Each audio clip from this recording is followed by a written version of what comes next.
Crankk is redefining decentralized connectivity by merging LoRaWAN and blockchain through its unique proof of network participation model.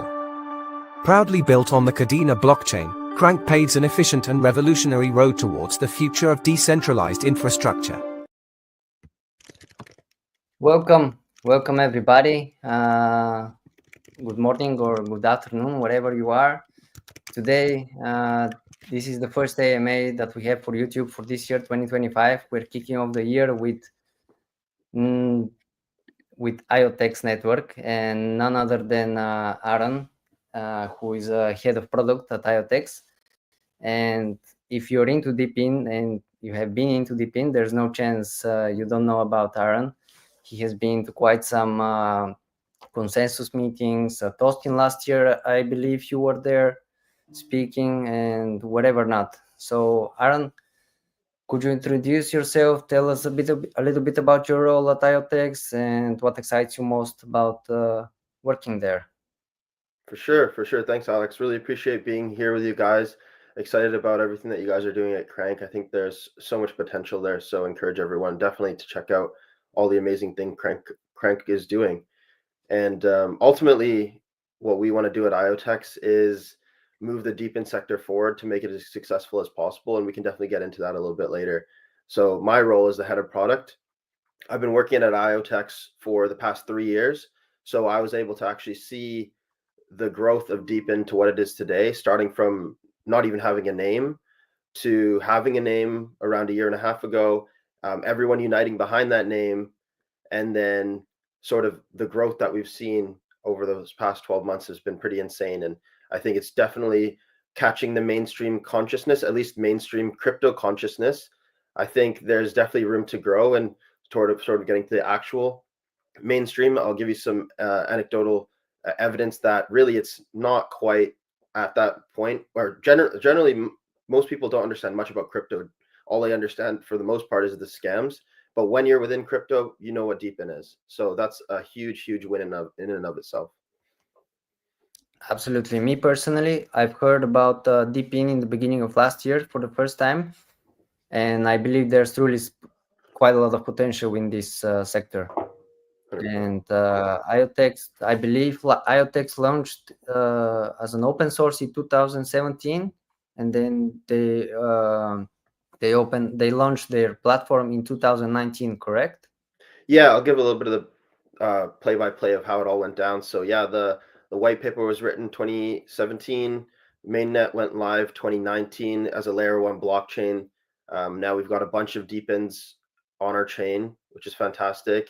A bunch of other types of projects as well, including DeFi, GameFi, which is really awesome. But again, DeepIn, we're really purpose-built for DeepIn, including not just our layer 1, but a whole suite of tech, a whole tech stack that we're trying to help projects to decentralize, to go from using the centralized backends that they're using now to more of this decentralized tech stack. And we're working with projects to do that. I'll talk about some of the really interesting trends that are happening now. So what's really important when you step from Web 2 to Web 3, and this is something that I had to learn myself, and I think a lot of people that are stepping from a Web 2 to Web 3 should keep in mind, is that these are two very different places. You look at the bears and bull cycles that it's important to keep and be aware of. And within those cycles, there are narratives that come and go, and some of these narratives stay. And it's important to just keep track of all those narratives and not get too sucked into saying, okay, DeepIn. There could be some opportunities to have some crossover with other types of narratives out there as well. So one of the things that we're seeing is this AI trend that's been around both Web 2 and Web 3 for a little while now. And it's sort of morphed a little bit within. So AI in and of itself, same thing with DeepIn in and of itself, has its subsectors within it, whether it's DY, whether it's the physical infrastructure or digital infrastructure that's being built. Same thing, AI has had these different narratives that have gone about. So there's been the GPU compute stuff that was like around 12 months ago, really caught fire. Some awesome projects being built like Render, Akash, GPU.net have done super well. And then now it seems to be AI agents, which are the trend and the hot topic right now.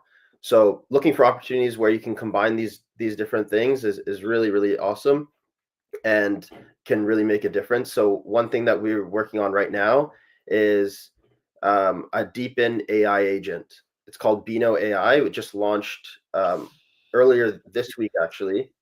And Bino AI is, if you can think about like a chat GPT, but running on real-time deepened data. So our first initial POC that we launched with was with Nubila. So you're able to ask this AI bot about the real-time weather network locally here in Vancouver is where I'm living right now. So I can ask it, what's the weather in Vancouver? And it's going to respond, it is 3 degrees Celsius. Make sure you bring a jacket. And it has that sense of humor with it as well, which is really fun. And we're looking to add more and more deep-in data to this as well. And actually, there's a token that goes along with it called Sent AI, which is sentient AI. So along with the IoTeX token, there's this new token as well, which we're really excited about. It's got a ton of potential. Again, using real-time deep-in data to fuel an AI chatbot. And this has sort of been almost like a proof of concept to show like, okay, wow, this is something that can be really successful. And now we're working on so that AI chatbot was built with A16Z, DAO, and Eliza Labs, and fully supported and backed by them as well. Sort of like a joint venture. And now we're sort of building out the infrastructure, repurposing some of our previous tech stack and WebStream in order to accommodate and allow other projects to build out similar types of AI agents using real-time data as well. Because I think the potential there is super massive of trying to bring deep into the masses. That's ultimately what we're trying to do. Absolutely, I can agree with you more. Recently in my feeds, it's been popping AI agents. I haven't looked into it, but it definitely sounds interesting. All of these combined, when you say it, can you say for someone entirely new what IoTeX is and how can they get in, and basically what inspired the whole creation of it, going a little bit back? Sure. Yeah, so IoTeX, like I said, has been around since 2017. Mainnet went live in 2019. And if you want to get involved, you can, the token's available basically everywhere at this point: Coinbase, Binance, OKX, what have you. It's everywhere at this point. So go ahead and go through the centralized exchanges, or you can purchase on a decentralized exchange as well. It is its own network, but it's available.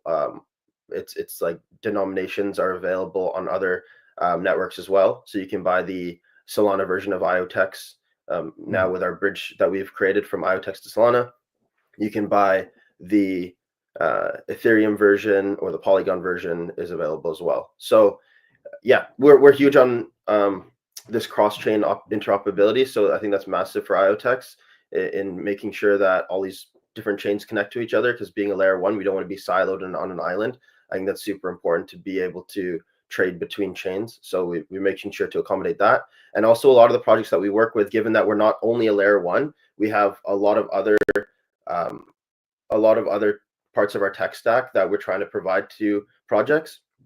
So that makes us more like a SaaS type of thing. So we want to be able to allow those projects to thrive on whatever chain they're on, whether it's a Solana or whether it's a Polygon, or now we're seeing Base as well, and then still be able to have a community on IoTeX and still allow the IoTeX community to participate, and vice versa. So we also have some awesome projects that are going to be launching here on the IoTeX network too. I'll name a couple of them: Network 3, Nubila, Qualu, just to name a few that are going to be launching in the next few months here.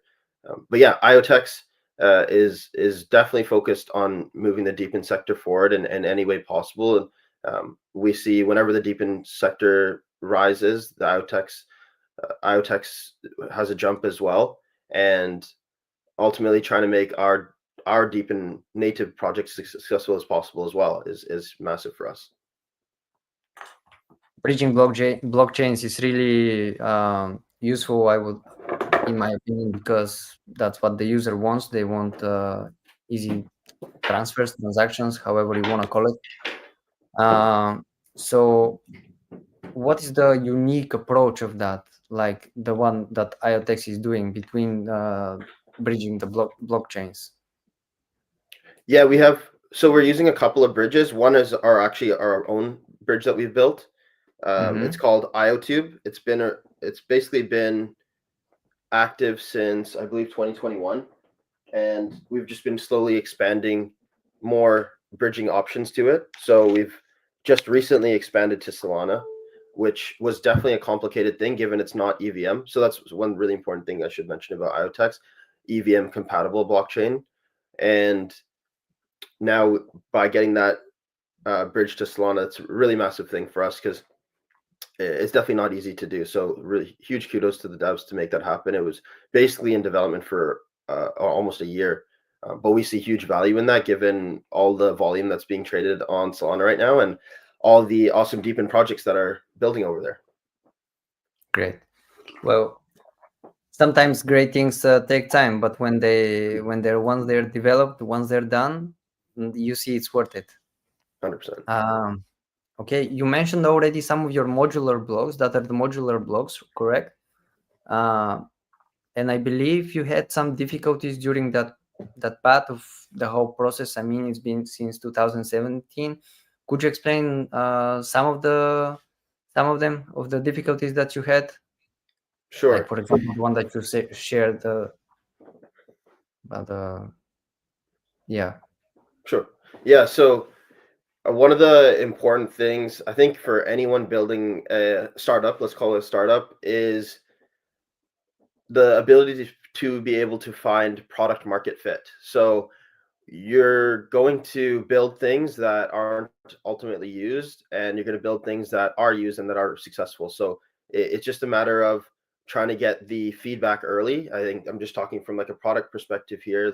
I've been working in product management since I graduated school, so for the past 7 years, and trying to get feedback early on in the process, sometimes before you even built anything. So that's like the first kind of foray into the product lifecycle. And then the second phase is actually trying to start building something that the user can touch and feel and getting feedback from that. And hopefully not trying to over engineer anything in the process. And then looking for real like POC customers that you can use.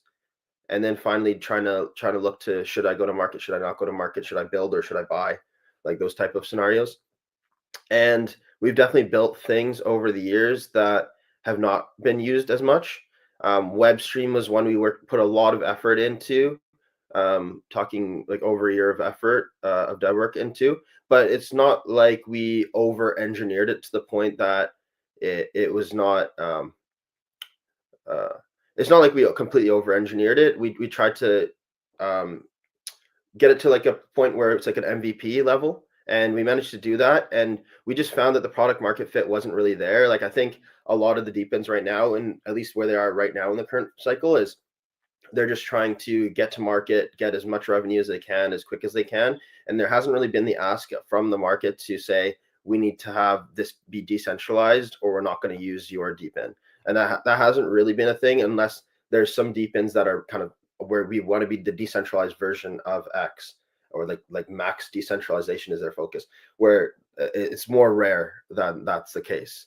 And if they are, then they're probably just building from the ground up anyways with a decentralized tech stack, and they're not using anyone else's help there. So that kind of taught us a lesson that maybe the product market fit isn't there, and that has allowed us to reflect and repurpose some of the work that we've done there on something else, which is trying to repurpose to this AI agent thing that I was talking about earlier. So allowing verified data, which is what WebStream's doing. It's off-chain compute infrastructure. It's allowing us to verify the data that's coming in and then use that data for to fuel those AI agents, and then allow you to spin up an AI agent as well. So that's in the works right now. So repurposing our previous tools to be able to make that happen. And definitely we learned a lot through that whole process. And then there were some products that we've built that have been extremely successful. So one is deepenscan.io. So encourage everyone to go there to check it out. That's deepenscan.io. effectively it's the coin market cap of the Deepin sector. So it allows you to learn all about the Deepin sector, all the projects building in the Deepin sector. Effectively, everyone in Deepin has now been listed there at this point. You're able to see all the devices across the map. So I'm talking many, many millions of devices that you can see there lit up across the map. And it's a testament to how the sector is growing as well. Like that map's gotten more and more filled with data points as time's gone along. And it's awesome to see that growth. And in addition to that, we're going to have some learn to earn campaigns coming pretty soon as well. So yeah, encourage everyone to jump on there and learn about some of these awesome Deepin projects. And it's really caught fire over the last 12 months. We launched in December last year. We saw quite a big jump in the Deepin in page views around March. And I think that's when really Deepin started catching fire. And then it sort of tailed off after that, and some other narratives came about. And then now again in the last 2 months, you've seen page views popping off again. So now we're at well over 400,000 page views a month, and it shows kind of where the interest is in Deepin. So I'm able to see that myself, and right now Deepin interest is definitely at an all-time high. So yeah, deepinscan.io, encourage you guys to go check that out. Definitely found product market fit there, and it's opened the door for discussions and integrations with every single project in Deepin effectively. So now at this point, we're friends with everyone, which is awesome. And it's allowing us to bring in some of this data and again, reuse and repurpose it for WebStream and ultimately for some of these AI agents that are being built, and this one, Beano AI, which has just recently been launched.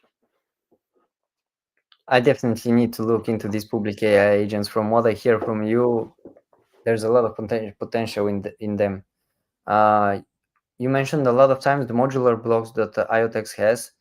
Which one of them is your favorite? You mentioned the IoPay. Can you maybe elaborate a little bit more about the wallet? Is the wallet, right?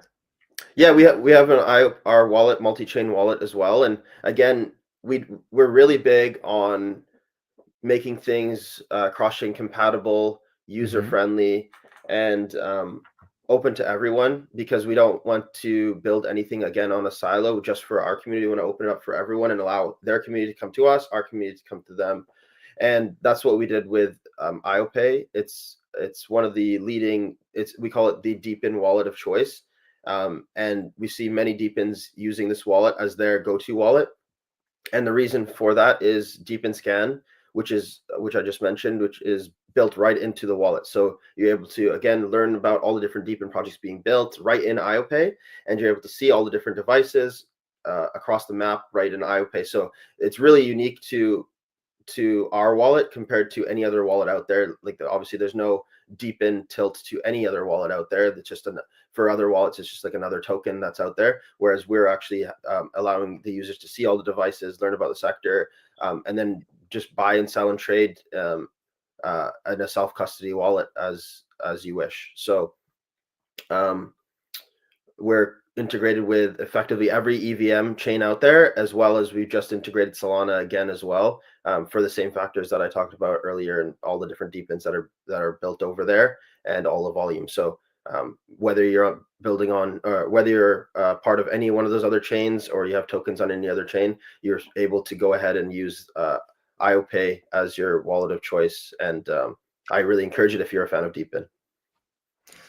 I checked the Deepin Scan actually a couple of days ago, and it worked pretty well. And I can say that I'm gonna use it. I see on your website the Deepin liquidity program. Can you maybe share a little bit more about that as well? Yeah, awesome. Yeah, really appreciate that question. So that relates to all this cross-chain compatibility that I was talking about. What we're trying to do there is bring more liquidity to up-and-coming Deepin projects, and also allowing projects from other chains to come to IoTeX. Effectively, it's like a liquidity matching program. So if a couple of projects are going to be coming really soon here on the Solana chain, now that we've just recently launched that bridge to Solana.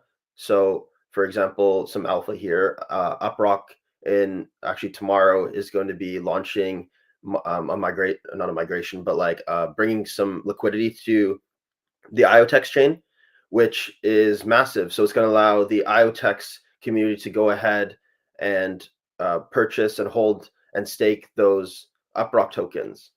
And the way that we're allowing this to happen is, again, that bridge, and then also supporting them on our DEX, and then we're matching the liquidity that they bring to our chain.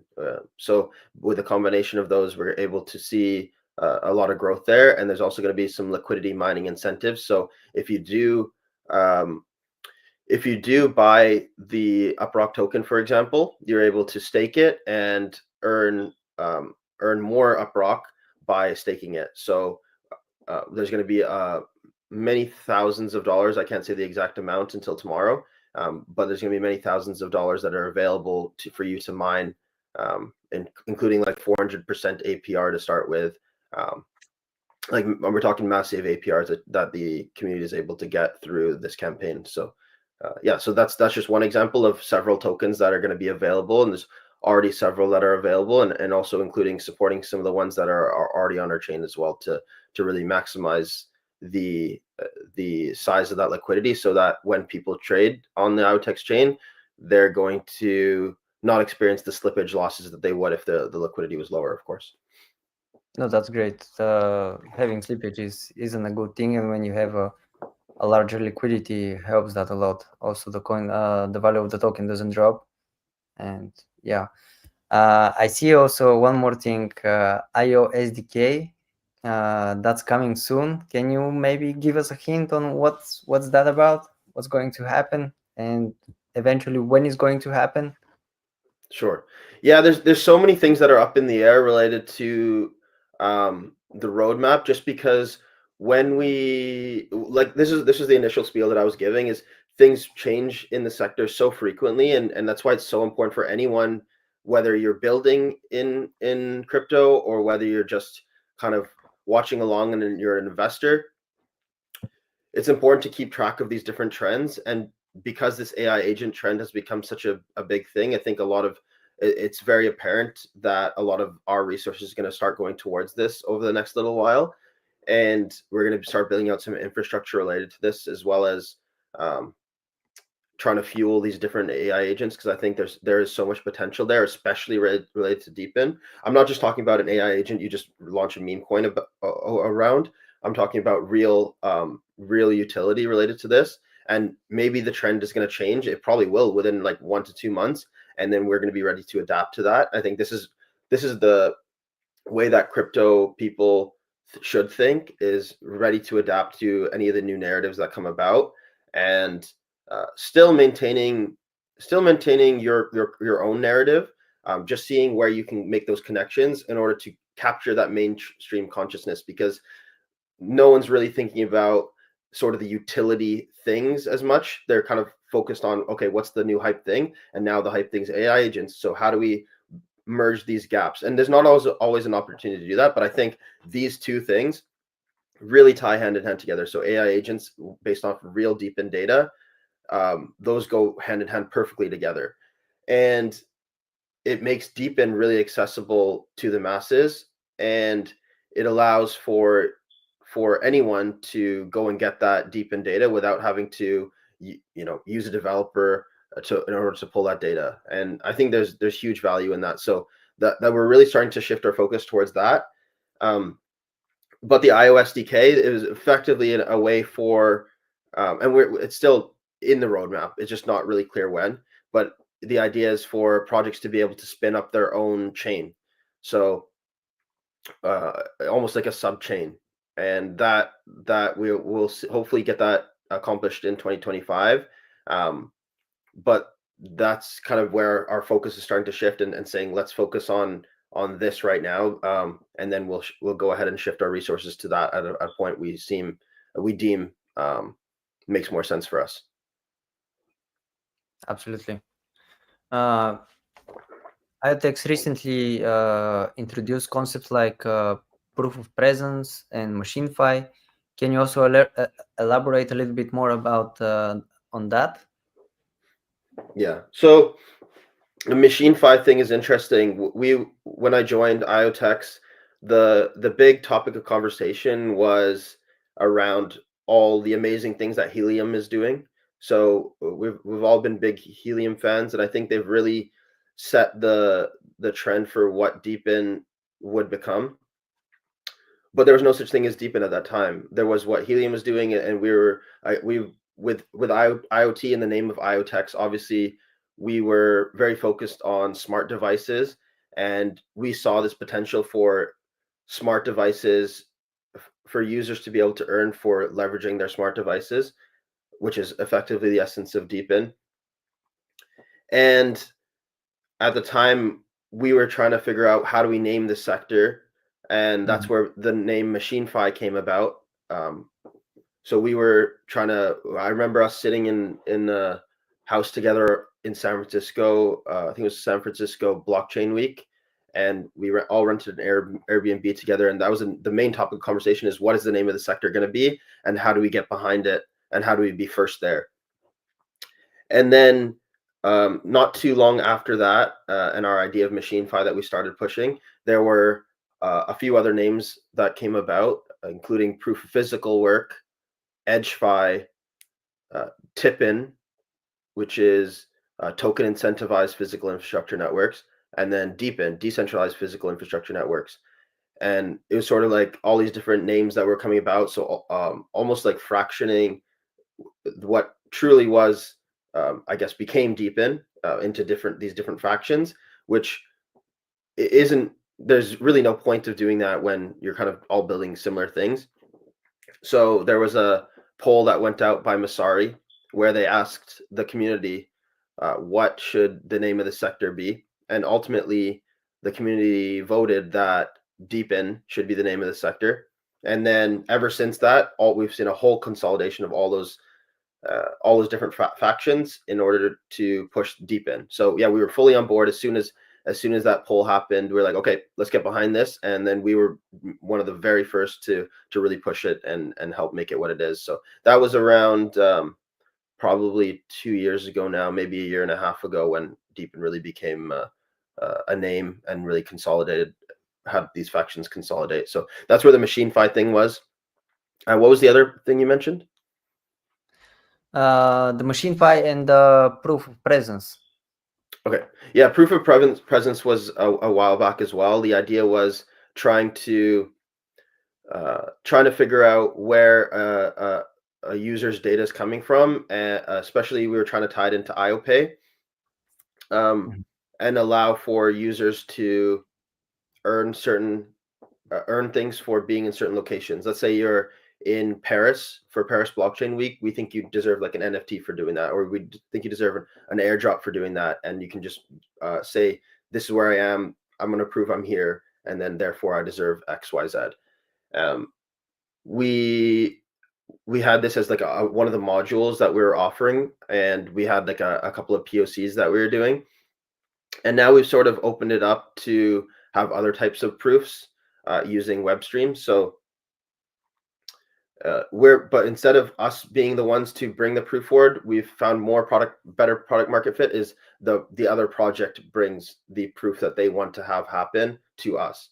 So whether that's proof of presence or what have you, it's going to be the project that dictates that instead of us being the ones to dictate that. So it's a little bit of a mindset shift in doing better listening to the customer rather than us trying to dictate everyone should use proof of presence. We're allowing the project come to us, and we will facilitate that using zero knowledge proofs in order to make that happen. That's great. That's great.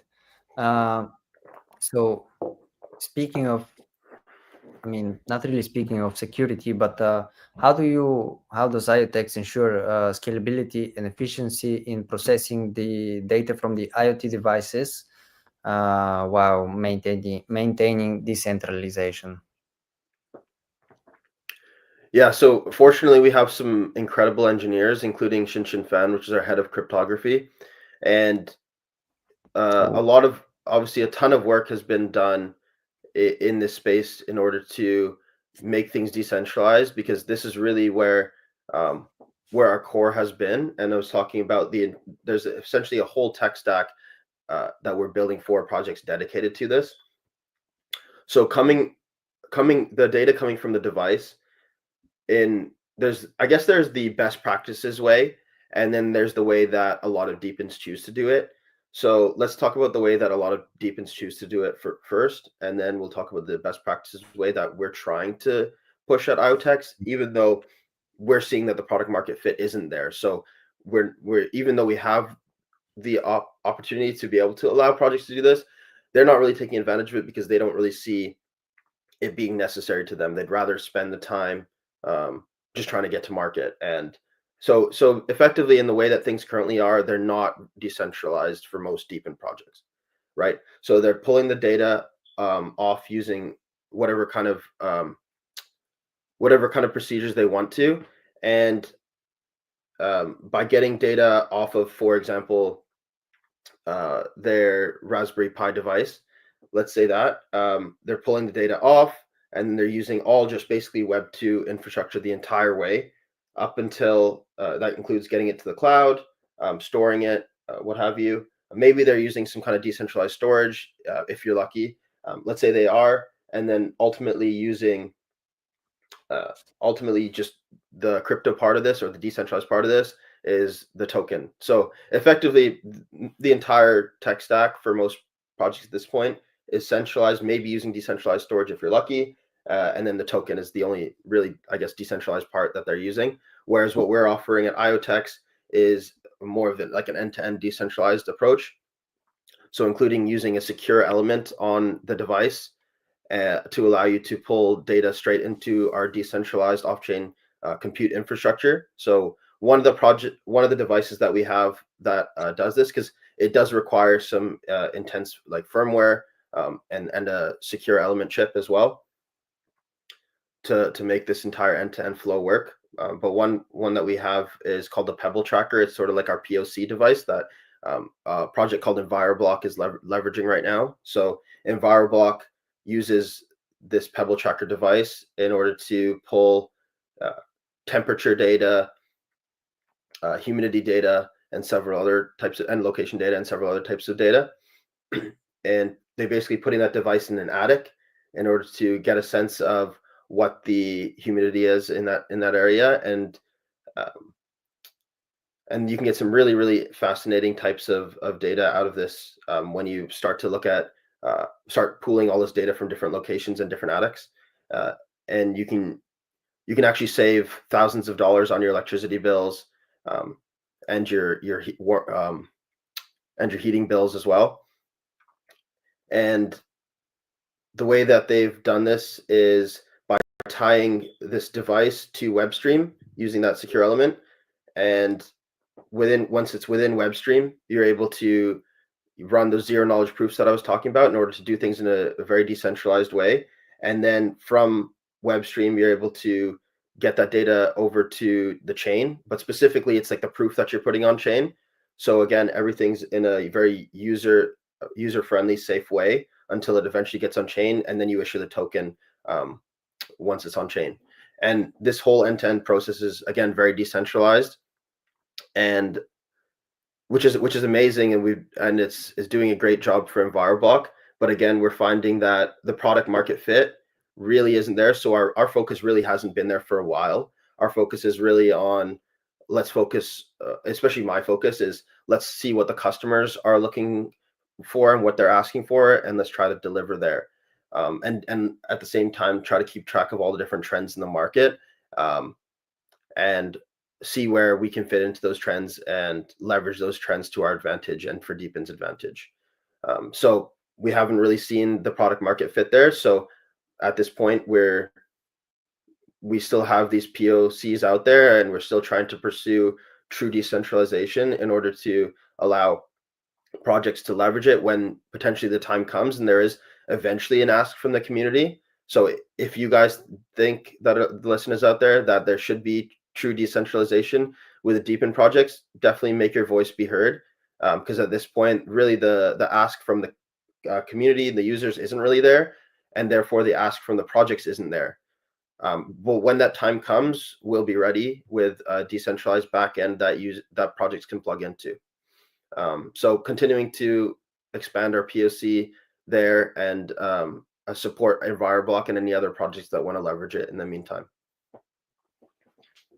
Thank you.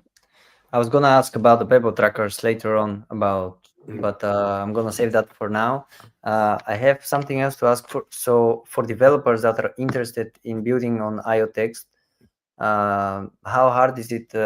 What tools or what resources are available, and how developer friendly is it to start? Yeah. Basically on it. So a lot of our tools are plug and play. So we're trying to introduce more and more plug and play tools. I think that's super important. That's where we see a lot of the market going. It's not super code heavy things, and we should be as easy as possible to do things like launch a token. And at this point, it really is. So we have an amazing developer team. Let me just double check what the URL is here. IoTeX.io.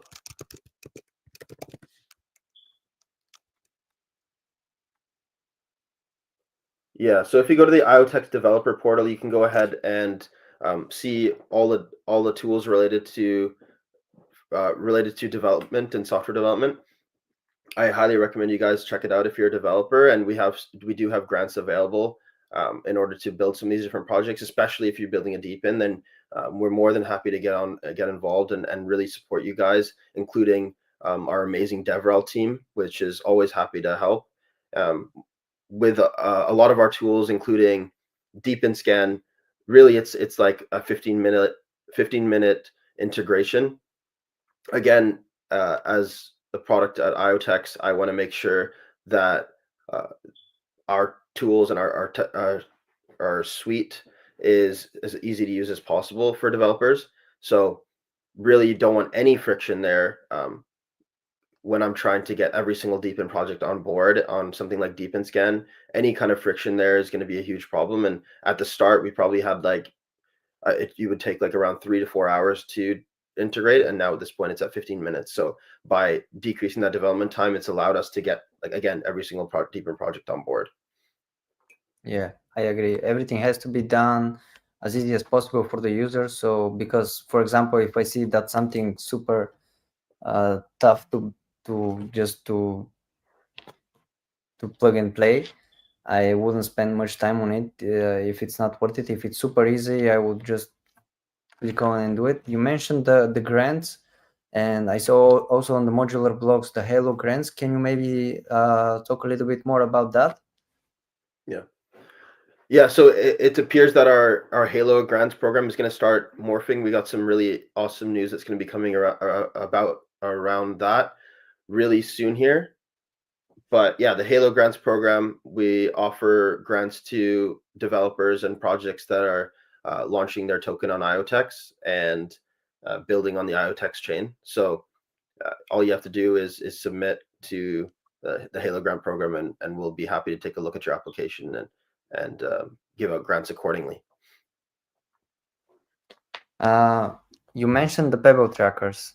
Can you maybe share a little bit more real-world application stuff related to that? Maybe some example of how it's revolutionizing the industry.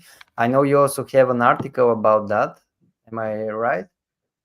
So maybe I'll talk a bit about the Pebble tracker there. So one of the awesome projects that is using it is EnviroBlock, and it was really the perfect it was really the perfect device for a POC, because it's able to take in all this different type of data, and it also has like a secure element, so we're able to integrate it and make that entire decentralized tech stack happen. So EnviroBlock's doing a great job of leveraging all this data. The amount of data that it pulls in is really incredible. Let me just quickly get the list here. Yep. In the meantime, don't be afraid to ask questions in the comments. Aaron will be more than happy to answer them. Yeah, so it's able to pull in location data, motion data, climate, light, cellular IoT. So it'd be able to be used for several different types of use cases. We've seen it actually be used in the supply chain industry as well. I think back in 2019, I was teaching lectures on how blockchain could really fit and work well in the supply chain industry. And we've seen that come about to a degree, but it doesn't really have the classic crypto use case. It's more of like the enterprise blockchain use case. So it could be really well suited for that, including tracking of trucks and potentially food within trucks across the entire supply chain, in order to make sure that things don't go bad while you're trucking the food from point A to point B. And you're able to track to when potentially there was a dip in temperature, humidity, or what have you within the entire supply chain. So this is an example of one of the use cases. And of course, I already talked a little bit about EnviroBlock as well. There's also potentially opportunity to build a driver behavior, driver performance type of application related to this, given the fact that this has a accelerometer related to it as one of the data points that I can pull in. I built an application in previous company that did something similar. So there's a ton of potential there, again, with the fact that it takes in all these different types of data that it's tracking, that a developer could come here and build and potentially get a grant related to this if they think there's opportunity to build something cool related to this different types of data that it pulls in. So yeah, if you're a developer out there and you have some ideas, again, using location, motion, climate, light, or cellular IoT, I think this could be an awesome device for you guys to try and leverage to make that happen. But yeah, that's the Pebble tracker. There's so many devices out there at this point that we are completely open to using any type of device out there. You don't have to use this Pebble tracker. It's just a great POC option for you guys. Yeah, absolutely. But you're basically one of the pioneers in that sphere, so I had to mention that. Okay, what about so how can the community help IoTeX beyond just running nodes or staking tokens? You've already mentioned about the developers, like how easy it is and that you guys help them. But what about ambassadors or affiliates or advocates, whatever? Or yeah, we have a super active community, and it's gotten more and more active over the last year as Deepin's kind of really been pushed to the forefront of crypto mainstream consciousness. And there are a few opportunities. Number one is to get into the Discord. There are awesome rewards related to the different roles that you can have within our Discord, and eventually you can get up to like the ambassador type of role. We call it the goats. So we basically coined our we've coined our community the goats, and we have like a mascot called Beano. So I referenced Beano earlier. So Beano the goat. Yes. And the goal is to eventually move up the ranks in the Discord in order to become a goat. So that's sort of like the roles within our Discord, and there's actually some status related to being a goat, so you get rewarded again for that. But one really, really awesome thing that we have going on right now that I very, very much encourage everyone to get involved with is it's called Get Goated Season 2 campaign. So it's actually over $6 million US of token airdrops that are currently available in this campaign. So in order to get involved, you can go to the IoTeX.io website. There's a banner right across the top of the website, and you can go ahead and click that banner. It'll take you to goat.iotex.io. And again, you're able to get access to this airdrop campaign doing several different tasks. It's like the classic social tasks and some DeFi tasks as well. So this includes like follow this site, follow one of these different projects that are involved in this campaign. So there's probably around 20 different projects that are involved in this campaign.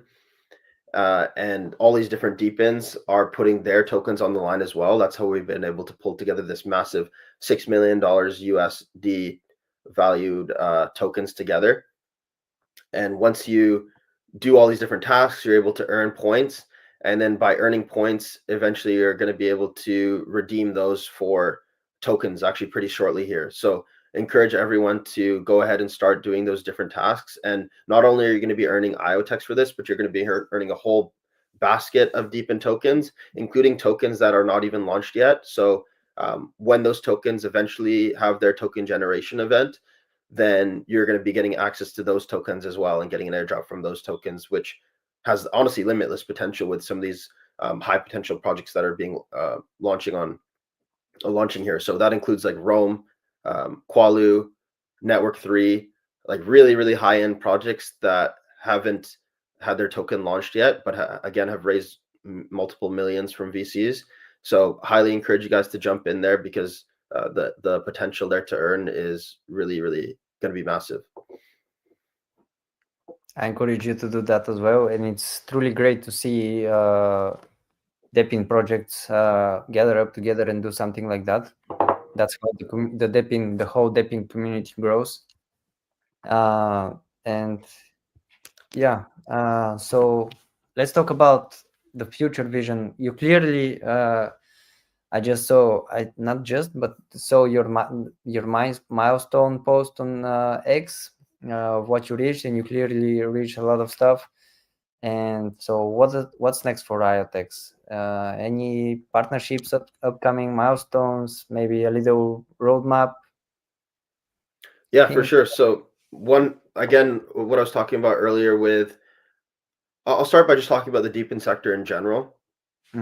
So definitely trying to push the Deepin sector forward as much as we can in order to break down the barriers that are out there. So one of the barriers that, and the really, really hot button things is regulations at the moment.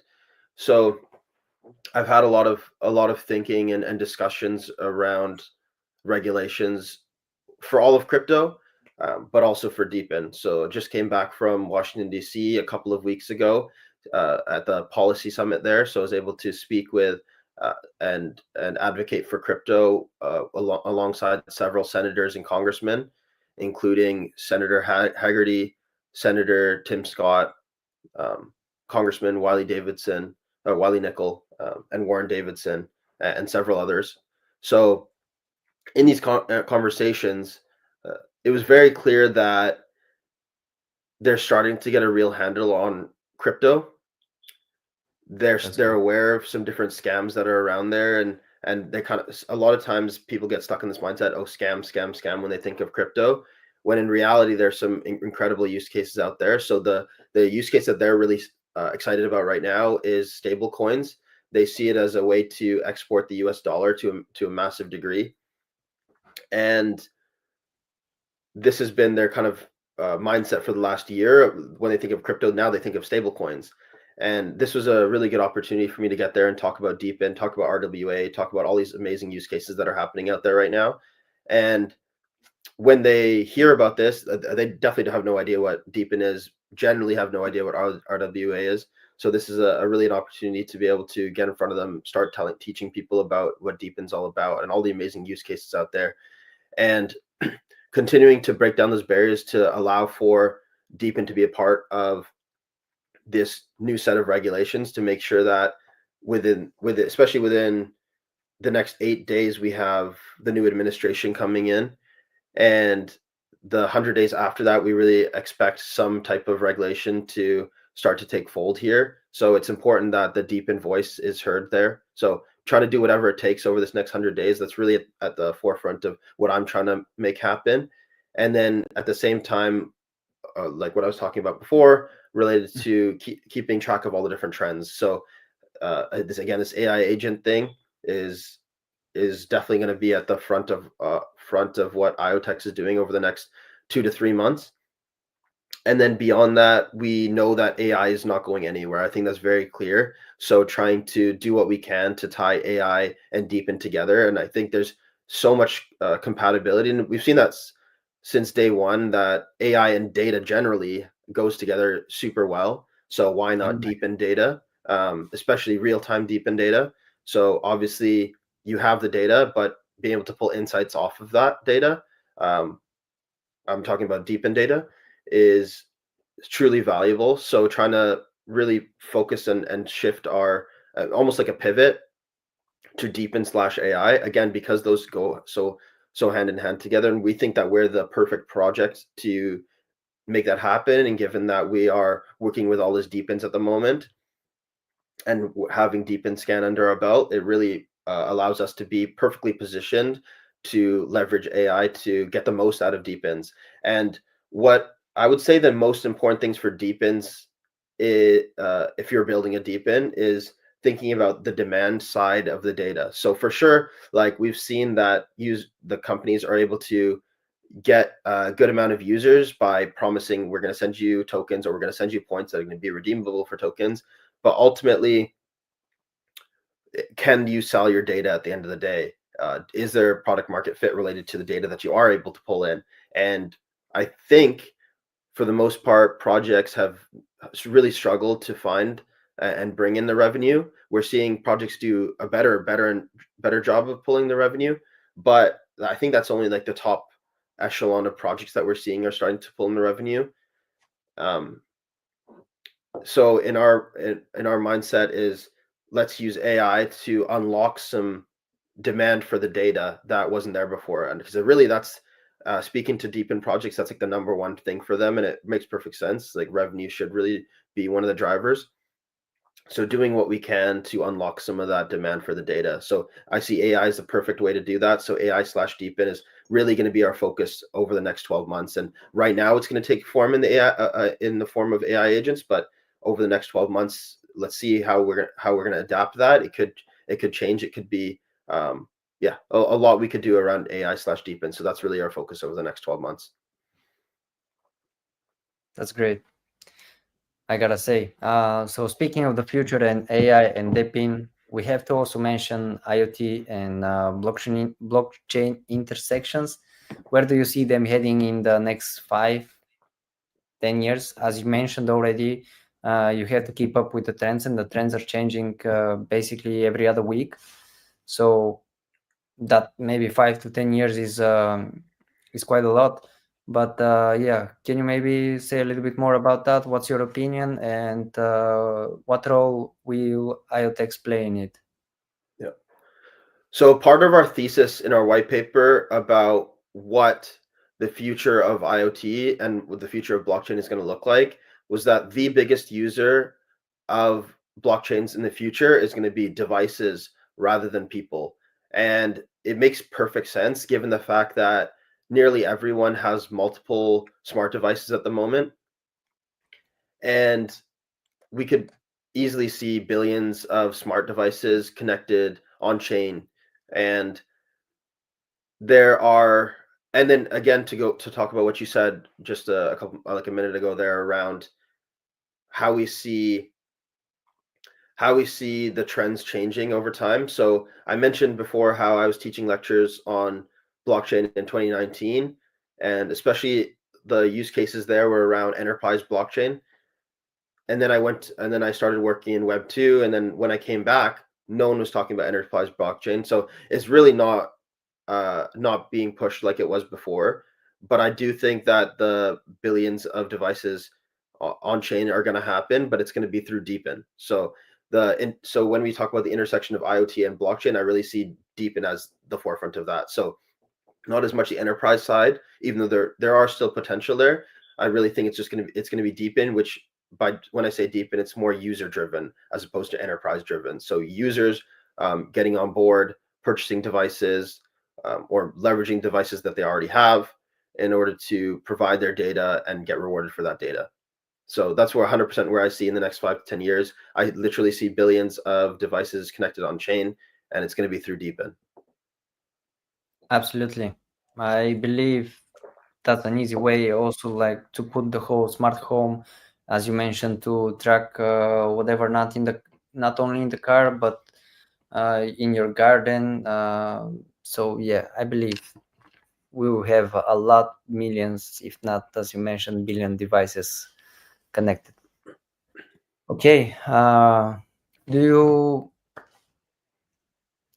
you have something else to share, just out of your heart or whatever you want to share? Then we'll jump into the comments from YouTube, and whatever questions they have, we're gonna answer. For sure, for sure. So yeah, I just want to say thank you again, Alex, for bringing me on. It's been awesome to talk about Deepin. I'm always happy to jump on any kind of live stream or any kind of Twitter space to discuss Deepin. I think I really do see it as the future, and anything I can do to bring the Deepin sector forward, I'm more than happy to do. And I mentioned cross-chain interoperability, working with different projects. I'm really open to working with any project out there. I see some of the comments out there like, how do we see Crankk and IoTeX working together? We can jump into that, but like totally any place that we can work together, fully on board. Whether it's whether it's integrating together, whether it's putting you on Deepin Scan, whether it's a potential partnership.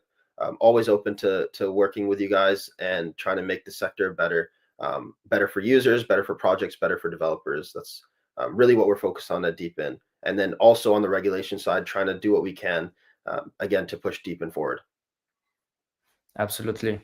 It's great to have you because you're really pushing the Deepin world at the front. Okay, so we can go to some of the questions. I see only one question basically from Matthew McKay. MicroStrategy is trying to build its own economy, Bitcoin Bank.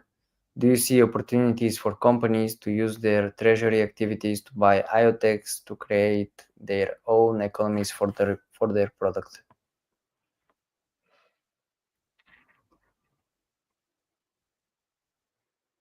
Yeah, that's interesting. So what we're trying to do at IoTeX is definitely build an economy related to our products. And this is something called token economics. So we're doing some really creative stuff related to token economics or tokenomics, as we like to say in the industry. And I think Deepin in and of itself is incredible in the way that the tokenomics are done. I think again, Helium took real leadership in how they've decided to deploy their tokens, and they've sort of changed their ways of how they've done it along the way. But ultimately, the providing tokens to users for as incentives in order to drive demand and the sale of devices is truly incredible. So I think we can all take a note of how Helium went ahead and did that. So I totally see more projects that are on IoTeX doing something similar in and of themselves, and then ultimately trying to get the tokens to flow back to IoTeX and boost the IoTeX ecosystem up. So one of the ways that we're doing this is we've got a program that I haven't mentioned yet on this stream called IOID. IOID stands for it's basically like the decentralized identity, but it's the device's decentralized identity on the IoTeX chain. And along with launching this decentralized identity on the IoTeX chain, we've launched something called double mining or dual mining. And the idea is that you can earn your token, your native token, whether let's say this is network 3. So you're able to earn your network 3 token or network 3 points. And then at the same time, by doing dual mining and having your device on the IoTeX chain, the user is also able to mine IoTeX so they're able to mine IoTeX and network 3 tokens in this case, on this collaboration that we're doing with network 3. And we're looking to do more and more of these types of collaborations in order to allow users to benefit both from a standpoint of just trying to get involved and allowing more data to flow through WebStream and allowing more data to flow to IoTeX, and then at the same time allowing that data to flow to network 3 as well. So this works especially well for projects that are earlier on in their development. So it worked tremendously well for network 3. They sold out their devices in less than a day. And the reason that they were able to do that is, one, of course, the promise of what network 3 offers and the potential that they have there. So they got some people that were really excited about what network 3 is doing. But then also the fact that they're pre-TGE and they still don't have a token, and they will have one soon. They were just issuing points at that time. So they were able to tell their users that, okay, you're able to earn IoTeX while earning points. So you're able to earn like a actual something that has monetary value rather than just points. So this was like a great way for for projects to allow users to start earning for real before the tokens actually launch. So it's almost like a way for us to do a grant in a way. So we're definitely going to be able to do more and more of that with projects, especially up and coming projects, and making that happen. And the tokenomics again get very, very interesting there, and trying to drive demand and drive data as well. Yeah, I think now is the perfect time to mention, I don't know if you know, but Crankk in the beginning of the summer introduced the one-click multi-mining solution. I don't know if you're aware of that, but so far until now we have 20, a little bit over 20, I believe, coins where with one device with a software license you can mine up to 20 projects. And for instance, Streamer, Filecoin Station, Anyone, Grass, and so on. So as Awesome. I see, the next comment is how you see Crankk to fit in IoTeX. As you mentioned, the Depins can, and we can maybe talk about multi-mining partnerships, and we can basically connect the developers and they can talk deeper into that. So Matthew McKay has, in addition to the question, example, Honeywell buying IoTeX in their treasury to drive demands for Honeywell ecosystem and products. Yeah, it's something I'm gonna have to dive into a little bit deeper. It's not too different to what we're doing. Like I said, with the dual mining, I think it's sort of like the crypto way of doing what you're saying, whereas Honeywell and MicroStrategy is more coming from the Web2 perspective, in my opinion. So I think the way that we're doing it is much more, and then the way that sounds like Crankk is doing it as well, is much more of the crypto friendly Web3 way of doing it, which I'm excited about. Absolutely. Well, I don't see any more questions. I don't know if you see, but yeah, maybe we can just talk about how Crankk and IoTeX can work together a little bit. We can definitely try and talk about that. You mentioned the Depin scan, and I believe we have one guy, Chris, that is working on the multi-mining, maybe because it's a Depin, and we can connect the developers, and we can include you in the multi-mining as well as you can include us in the Depin scan. So yeah, in there, sounds great. Yeah, it sounds that sounds like a really awesome initiative you guys are running. This is actually the first time I'm hearing of it, so I'd love to dive in and learn more, because it sounds amazing. And then on the Deepin scan side, like again, nearly every Deepin's already been listed there, so we would love for you to get on there. I think your community would love it as well. So really don't see any reason why not. So let's make it happen. Yeah, and so far the result, I don't have the exact numbers, but so far the results are quite great. Like there's thousands of onboarded devices already with the software that are connecting. So basically a lot of newcomers will come that are using Crankk can come easily to IoTeX and vice versa. Awesome. That's great. So yeah, well, we're running a little bit over 1 hour. We normally keep it 30 minutes to 1 hour. Aaron, it's been great to have you. As mentioned, you're one of the people that are known in the Depin world as well as IoTeX. And last time when you jumped on the Exco, I was like, I need to invite Aaron for sure. Thank you for being here. Really appreciate it. I see 7,000 onboarded with the license and 15,000 with Crankk OS onboarded. So yeah, we can definitely talk a little bit more about that. Maybe afterwards we'll connect the developers of that. And yeah, thank you, Aaron, once again. It's been truly great. Guys, follow us, follow Aaron, subscribe. I put some links in the description. Go check out IoTeX website, IoTeX X profile.